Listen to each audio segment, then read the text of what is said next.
പുത്രൻ്റെയും പരിശുദ്ധാത്മാവിൻ്റെയും നാമത്തിൽ ആമേൻ.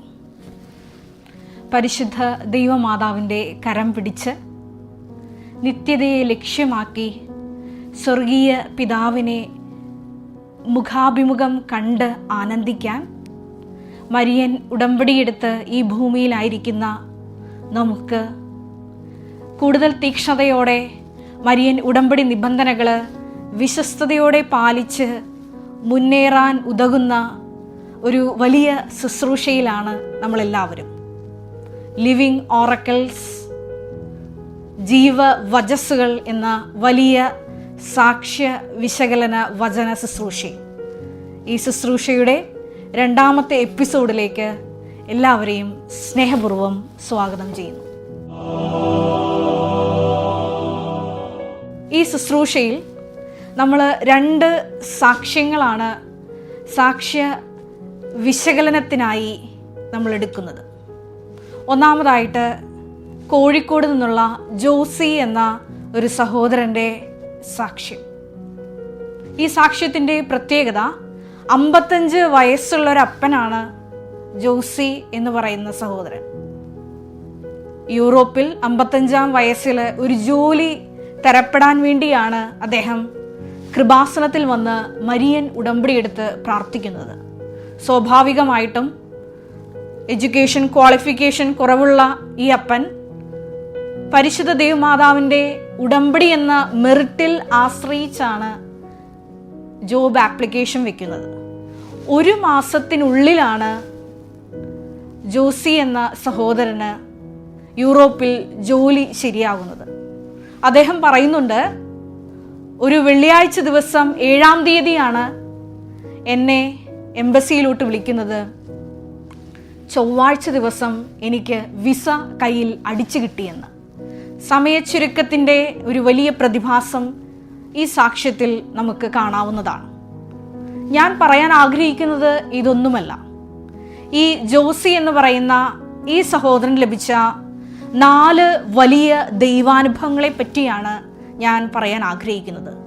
ഒന്നാമതായിട്ട് തീർച്ചയായിട്ടും മരിയൻ ഉടമ്പടിയിലുള്ള ഭൗതിക ആനുകൂല്യങ്ങൾ, അത് ആദ്യം അവിടുത്തെ രാജ്യവും നീതിയും അന്വേഷിക്കുമ്പോൾ ചേർത്ത് ലഭിക്കുന്ന ഭൗതിക ആനുകൂല്യങ്ങൾ ഈ സഹോദരനും ലഭിക്കുകയുണ്ടായി. അദ്ദേഹം പറയുന്നത് ഇപ്രകാരമാണ്: അവിടെ ഉള്ള ജോലി ചെയ്യുന്ന വ്യക്തികളെക്കാൾ ഒക്കെ ശമ്പളം എനിക്ക് കൂടുതൽ അവർ തരുന്നുണ്ട്. പിന്നീട് അദ്ദേഹം പറയുന്നുണ്ട്, ഞാൻ ഇങ്ങോട്ട് നാട്ടിലോട്ട് പോരാൻ നേരം എൻ്റെ അക്കൗണ്ടിലേക്ക് ഞാൻ അറിയാത്ത ഒരു സോഴ്സിൽ നിന്ന് കുറേ പണം വന്നു ചേർന്നു. എനിക്ക് മനസ്സിലായി അത് ടിക്കറ്റ് എടുക്കാനുള്ള പണമാണ്. ഇത്തരത്തിൽ ഭൗതികമായിട്ടുള്ള ഒരു ആനുകൂല്യങ്ങളുടെ പരമ്പരയാണ് ഒന്നാമതായിട്ട് ഇതിലുള്ളത്. അത് ഞാൻ നേരത്തെ പറഞ്ഞതുപോലെ ആദ്യം അവിടുത്തെ രാജ്യവും നീതിയും അന്വേഷിക്കുമ്പോൾ ചേർത്ത് കിട്ടുന്ന ചില അനുഭവങ്ങളാണ്. രണ്ടാമതായിട്ട് പറയാനുള്ളത് ഈ സഹോദരൻ്റെ കുർബാന അനുഭവമാണ്. ദിവ്യബലി കഴിഞ്ഞ് നമ്മളെല്ലാവരും സാധാരണ വീട്ടിലേക്ക് പോകുമ്പോൾ ഇവിടെ ദിവ്യബലിയിൽ പരിശുദ്ധമ്മ നിൽക്കുന്നുണ്ട്. അപ്പോൾ ആ വചനമാണ് എനിക്ക് തന്നത്. യോഹന്നാൻ 19 അധ്യായം 27-ാം വാക്യം. യോഹന്നാനോട് പറയുന്നുണ്ട് ഈശോ അവസാനമായി പറഞ്ഞ വാക്ക്, ഇതാ നിൻ്റെ അമ്മ എന്ന് പറയുന്ന വാക്കുണ്ട്. അപ്പം നമ്മളും ഈശോ ദിവ്യബലി കഴിഞ്ഞ് അമ്മയെ കൂട്ടിക്കൊണ്ട് വേണം വീട്ടിലേക്ക് പോകാൻ. ഇത് ദൈവപിതാവ് ജോസി എന്ന സഹോദരനെ പഠിപ്പിച്ച വലിയൊരു രഹസ്യമാണ്. സ്വർഗീയ പിതാവ് പഠിപ്പിച്ചു കൊടുത്തത് ഇതാണ്: ഓരോ ദിവ്യബലിക്ക് ശേഷവും തൻ്റെ പുത്രൻ യാഗമായ ആ ദിവ്യബലിക്ക് ശേഷം ദൈവമാതാവ് കുരിശിൻ്റെ ചുവട്ടിൽ ആ ദിവ്യബലിക്ക് ശേഷം നിൽക്കുന്നുണ്ട്. അപ്പോൾ ദിവ്യബലിയിൽ പങ്കെടുത്ത് പ്രാർത്ഥിക്കുന്ന ഓരോ ദൈവമക്കളും ഇതാ നിന്റെ അമ്മ എന്ന് പറഞ്ഞ് ഈശോ നമുക്ക് നൽകിയ ആ അമ്മയെ ഭവനത്തിൽ സ്വീകരിക്കണം. വിശുദ്ധ യോഹന്നാന്റെ സുവിശേഷം 19-ാം അധ്യായം 27-ാം തിരുവചനമാണ് ഇതാ നിന്റെ അമ്മ എന്ന്. ഈ ഒരു വലിയൊരു ബോധ്യമാണ് ഈ ഒരു സ്വന്തമായ മകനെ ദൈവപിതാവ് പഠിപ്പിക്കുന്നത്. അതായത് ഓരോ ദിവ്യബലിക്ക് ശേഷം നിന്റെ ഭവനത്തിലോട്ട് വരാൻ വേണ്ടി കാത്തു നിൽക്കുന്ന ഒരു അമ്മ അവിടെയുണ്ട്. നീ ആ അമ്മയെ സ്നേഹത്തോടെ ഓരോ ദിവസവും ഭവനത്തിലോട്ട് കൂട്ടിക്കൊണ്ടുവരണം. ഇതാണ് ഒന്നാമതായിട്ട് ദൈവപിതാവ് ഈ സഹോദരനെ പഠിപ്പിച്ചത്. രണ്ടാമതായിട്ട് പഠിപ്പിച്ച ഒരു സത്യം ഇതാണ്: ഓരോ കുംഭസാരം എന്ന കൂദാശയിലൂടെയും നടക്കുന്നത് ഡയാലിസിസ് നടക്കുന്ന വലിയൊരു പ്രോസസ്സാണ്. നിങ്ങൾക്കറിയാം ഡയാലിസിസ് എന്താണെന്ന്. നമ്മുടെ ശരീരത്തിലുള്ള അശുദ്ധ രക്തമെല്ലാം ഫിൽട്ടർ ചെയ്ത് പ്യുവർ ബ്ലഡ് നമ്മുടെ ശരീരത്തിലോട്ട് കയറ്റുന്ന ഒരു നടപടിയാണ് ഡയാലിസിസ് എന്ന് പറയുന്നത്. ഓരോ കുംഭസാരത്തിലും നടക്കുന്നത് അതുതന്നെയാണ് എന്നാണ് ദൈവപിതാവ് ഈ മകനെ പഠിപ്പിച്ചത്. കുമ്പസാരിക്കുമ്പോൾ നടക്കുന്നത്, നമ്മുടെ ശരീരത്തിൽ നടക്കുന്നത് ഒരു ഡയാലിസിലാണ് നടക്കുന്നതെന്നാണ് എന്നോട് പറഞ്ഞത്. ആ മിഷനാണ് എനിക്ക് കാണിച്ചു തന്നത്.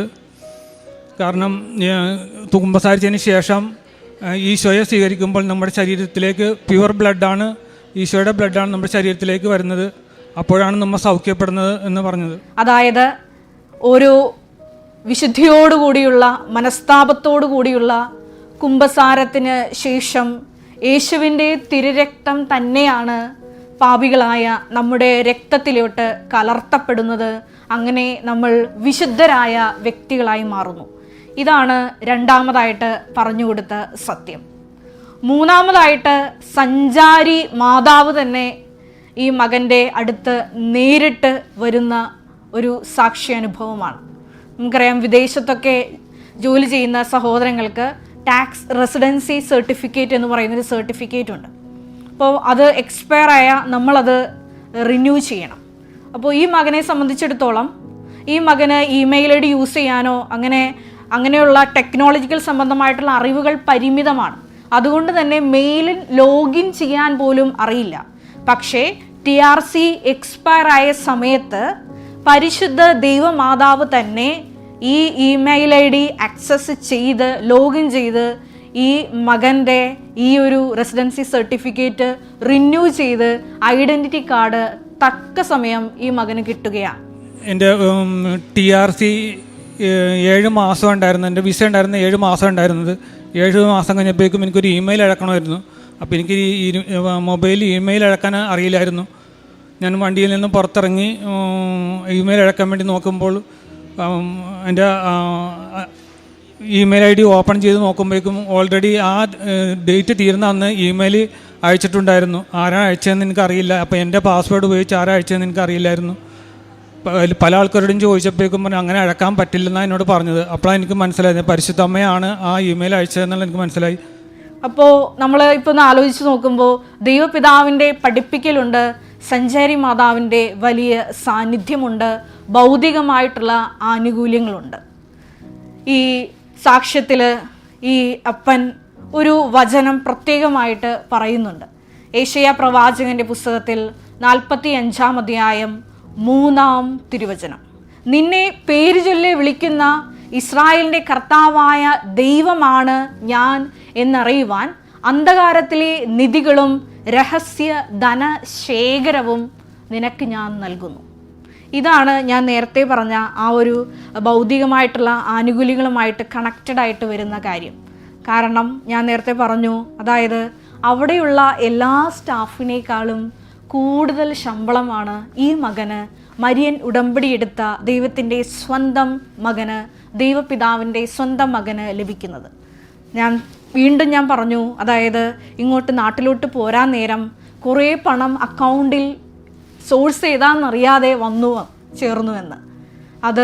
അതും ഈ അന്ധകാരത്തിലെ നിധിയും രഹസ്യ ധനശേഖരവുമാണ്. ഈ ഒരു സാക്ഷ്യം കേൾക്കുമ്പോൾ അക്രൈസ്തവരായിട്ടുള്ള സഹോദരങ്ങൾ ഒരുപക്ഷെ ചിന്തിക്കും, ഞങ്ങൾക്ക് ഈ കൂദാശ ജീവിതമൊന്നും ഇല്ലല്ലോ, പിന്നെ എങ്ങനെയാണ് ഈ കുംഭസാര കുർബാന അനുഭവങ്ങൾ ഞങ്ങൾക്ക് സ്വന്തമാക്കാൻ സാധിക്കുന്നത്? അവർക്ക് ഏറ്റവും സന്തോഷം നൽകുന്ന, ദൈവാനുഭവം നൽകുന്ന, പകർന്നു തരുന്ന ഒരു വലിയ സാക്ഷ്യം ഈ കഴിഞ്ഞ ദിവസങ്ങളിൽ കൃപാസനം അൾത്താരയിൽ പങ്കുവയ്ക്കുകയുണ്ടായി. പ്രിയ എന്നൊരു മകളുടെ സാക്ഷ്യമാണ്, എറണാകുളത്തു നിന്നുള്ള മകളുടെ സാക്ഷ്യം. ആ മകൾ പറയുന്നത് ഇപ്രകാരമാണ്: ഉടമ്പടിയെടുത്ത ആദ്യ നാളുകളിൽ ഞാൻ ഭൗതികമായിട്ടുള്ള നിയോഗങ്ങൾക്കാണ് കൂടുതലായിട്ട് പ്രാധാന്യം കൊടുത്തത്. പിന്നെ മുന്നോട്ട് ഉടമ്പടി പുതുക്കി യാത്ര ചെയ്യുമ്പോൾ ദൈവപിതാവ് തന്നെ ആ മകളെ പഠിപ്പിക്കും. നീ നിയോഗങ്ങളെയല്ല, നിബന്ധനകളെയാണ്, ദൈവത്തെയാണ് ഫോക്കസ് ചെയ്യേണ്ടത്. ഉടമ്പടി നിബന്ധനകൾ പാലിച്ചിരുന്നുവെങ്കിലും എത്രമാത്രം ആത്മാർത്ഥതയോടെ ഞാനത് പാലിച്ചിരുന്നു എന്ന് അച്ഛൻ്റെ ഉടമ്പടി ക്ലാസ്സുകളിലാണ് ഞാൻ അത് വീണ്ടും ചികഞ്ഞു നോക്കി പരിശോധിച്ചത്. അപ്പോഴാണ് മനസ്സിലായത്, നിബന്ധനകൾക്ക് കൂടുതൽ ഊന്നൽ കൊടുത്തുകൊണ്ട് നിയോഗങ്ങളെ കുറച്ച് നമ്മൾ മനസ്സിൽ വിചാരിച്ചു കഴിഞ്ഞാലാണ് മാതാവ് നമ്മുടെ അടുത്തേക്ക് കൂടുതൽ പെട്ടെന്ന് നമുക്ക് സാമീപ്യമായി ഉണ്ടാകുന്നത് എനിക്ക് മനസ്സിലായി.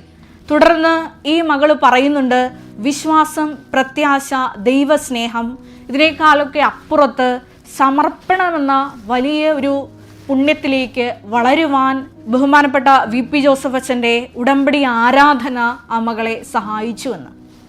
പിന്നീട് മകൾ പറയുന്നത് പ്രകാരമാണ്, ഉടമ്പടി പിന്നീട് പുതുക്കിയപ്പോഴൊക്കെ ഞാൻ ഭൗതികമായിട്ടുള്ള നിയോഗങ്ങൾ വെച്ചില്ല, മറിച്ച് ദൈവ സ്നേഹത്താൽ നിറയപ്പെടാൻ, ഒപ്പം തന്നെ പരിശുദ്ധാത്മ അഭിഷേകത്തിന് വേണ്ടിയും ദൈവവചന പ്രഘോഷണത്തിനുള്ള കൃപയ്ക്ക് വേണ്ടിയും ഞാൻ പ്രത്യേകമായിട്ട് പ്രാർത്ഥിച്ചു.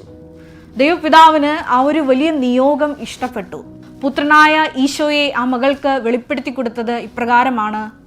വെളുത്ത ഉടുപ്പ് ധരിച്ച ഈശോ നേരിട്ട് ആ മകൾക്ക് പ്രത്യക്ഷപ്പെടുകയാണ്. തുടർന്ന് ഒരു പ്രകാശം ഈ മകളുടെ ദേഹത്ത് വന്ന് പതിച്ചു. ആ മകൾ പറയുന്നത് ഇപ്രകാരമാണ്.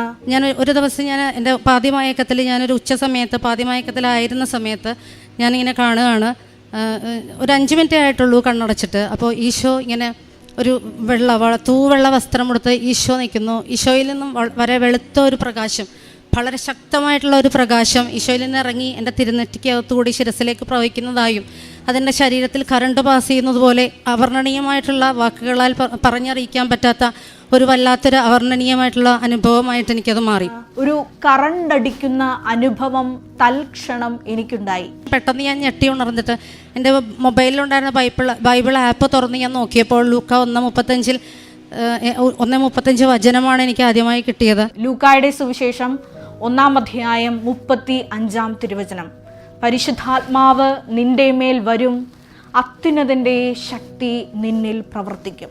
അങ്ങനെ ആത്മാവിൻ്റെ വലിയ അഭിഷേകം ലഭിച്ച മകള് പറയുന്നത് ഇപ്രകാരമാണ്. വെള്ളത്താലുള്ള സ്നാനമല്ല എനിക്ക് ലഭിച്ചത്, രക്തത്താലുള്ള സ്നാനമല്ല എനിക്ക് ലഭിച്ചത്, മറിച്ച് ആത്മാവിലുള്ള സ്നാനം തരാൻ ദൈവം തിരുമനസ്സായി. ഇങ്ങനെ ആത്മാവിലുള്ള സ്നാനം ലഭിച്ച ഈ മകളുടെ പാപങ്ങൾ കഴുകി വിശുദ്ധീകരിക്കപ്പെട്ടപ്പോൾ ദൈവപിതാവ് വലിയൊരു കാര്യം കൂടി ചെയ്തു. സ്വർഗത്തിൽ നിന്നുള്ള ജീവനുള്ള അപ്പം ഈ മകളുടെ കൂടെ വസിക്കുവാൻ ദൈവം തിരുമനസ്സായി. ആ മകള് പറയുന്നത് ഇപ്രകാരമാണ്. ഈശോയുടെ തിരുശരീര സ്വീകരണങ്ങളുടെ മാധുര്യം, ആ രുചി 1 മാസത്തോളം ഞാൻ അനുഭവിച്ചു എന്നാണ് സാക്ഷ്യത്തിൽ പറയുന്നത്. പാതി ഉറക്കത്തിൽ ഞാൻ ഇങ്ങനെ ആയിരിക്കുന്ന സമയത്ത് പരിശുദ്ധ കുർബാന സ്വീകരണത്തിന് ആളുകൾ ഇങ്ങനെ വരിയിൽ നിൽക്കുന്നു. ഞാൻ വരിയിലുണ്ട്, പക്ഷേ അച്ഛൻ എന്നെ കാണുന്നില്ല. ഞാനൊരു ഹിന്ദുമതത്തിൽ ജനിച്ച ആളാണ്. അച്ഛൻ എന്നെ കണ്ടിട്ടും കാണാത്ത മാതിരി എന്നെ കടന്നു പോകുന്നു. എൻ്റെ പിന്നിലുള്ളവർക്കെല്ലാം, വരിയിൽ നിൽക്കുന്നവർക്കെല്ലാം അപ്പം വായിൽ വെച്ച് കൊടുക്കുന്നു. അപ്പം ഞാൻ വളരെ സങ്കടത്തോടുകൂടി തിരിഞ്ഞ് നോക്കുമ്പോൾ, പിന്തിരിഞ്ഞ് നടക്കുമ്പോൾ എൻ്റെ വായിൽ ദിവ്യകാരുണ്യ ഈശോ അപ്പമായി വന്ന ഒരു അനുഭവം, ഈശോ എൻ്റെ നേരെ തിരിഞ്ഞ് നിൽക്കുന്നതായിട്ട് എൻ്റെ വായിൽ ദിവ്യകാരുണ്യ അപ്പത്തിൻ്റെ അനുഭവം ലഭിച്ചത് എനിക്ക് പറഞ്ഞറിയിക്കാൻ പറ്റില്ല വാക്കുകളിലൂടെ. ആ ഒരു തിരുരക്ത മാംസങ്ങളുടെ രുചി എൻ്റെ വായിൽ എത്രമാത്രം നാളുകൾ അങ്ങനെ നിന്നിരുന്നു എന്ന് നിങ്ങളോട് പറഞ്ഞറിയിക്കാൻ എനിക്ക് പറ്റില്ല. ക്രൈസ്തവരായ മക്കളെ സംബന്ധിച്ചിടത്തോളം നിങ്ങൾക്ക് കുമ്പസാരിക്കാനുള്ള ഒരു അവസരം ഇല്ല. പക്ഷേ വിശുദ്ധ പൗലോസ് അപ്പോസ്തലൻ റോമാക്കാർക്ക് എഴുതിയ ലേഖനത്തിൽ 2-ാം അധ്യായം 15-ാം തിരുവചനത്തിൽ ഇപ്രകാരം പറഞ്ഞു വയ്ക്കുന്നുണ്ട്. നിയമത്തിൻ്റെ അനുശാസനം അവരുടെ ഹൃദയങ്ങളിൽ എഴുതപ്പെട്ടിരിക്കുന്നു, മനസ്സാക്ഷി അതിന് സാക്ഷ്യം വഹിക്കുകയും ചെയ്യുന്നു. വീണ്ടും അപ്പോസ്തല പ്രവർത്തനങ്ങൾ 21-ാം അധ്യായം 25-ാം തിരുവചനത്തിൽ വിശ്വാസം സ്വീകരിച്ച വിജാതീയ മക്കള്, ക്രിസ്തുവിനെ സ്വീകരിച്ച ദൈവത്തിൻ്റെ സ്വന്തം മക്കള് എത്തരത്തിലുള്ള ജീവിത രീതികളാണ് മുമ്പോട്ട് കൊണ്ടുപോകേണ്ടതെന്ന് വചനത്തിൽ ജെറുസലേം സൂനോദോസിൽ അപ്പോസ്തലന്മാരെടുത്ത തീരുമാനങ്ങളിൽ വ്യക്തമായിട്ട് പ്രതിപാദിക്കുന്നുണ്ട്. പ്രിയ എന്ന മകൾക്ക് ഇതുപോലെ ആത്മാവിൽ സ്നാനം സ്വീകരിക്കുവാൻ ദൈവപിതാവ് തന്നെ വെളിപ്പെടുത്തുവാൻ തിരുമനസ്സായി. ആ ഒരു അവസരം ഉടമ്പടി എടുത്ത എല്ലാ മക്കൾക്കും ഉണ്ട്. നമുക്ക് ഒരു നിമിഷം മൗനമായിട്ട് പ്രാർത്ഥിക്കാം. ഈശോയെ, നീ ഞങ്ങളെ സ്വന്തമാക്കിയതിന് നന്ദി പറയുന്നു. മരിയൻ ഉടമ്പടി നിബന്ധനകൾ ഏറ്റവും വിശ്വസ്തയോടെ പാലിച്ച് ഏറ്റവും വിശുദ്ധിയോടെ കൂദാശ ജീവിതത്തിന് അണയുവാൻ നിത്യത ലക്ഷ്യമാക്കി പരിശുദ്ധ അമ്മയുടെ കരം പിടിച്ചുകൊണ്ട് സ്വർഗീയ പിതാവിനെ മുഖാമുഖം ദർശിക്കുവാൻ ഈ ശുശ്രൂഷയിലൂടെ ഞങ്ങൾക്ക് പ്രത്യേക കൃപ നൽകണമേ. കർത്താവായ ക്രിസ്തു വഴി ഞങ്ങൾ സമർപ്പിക്കുന്ന പ്രാർത്ഥന കേട്ടൊള്ളണമേ. ആമേൻ.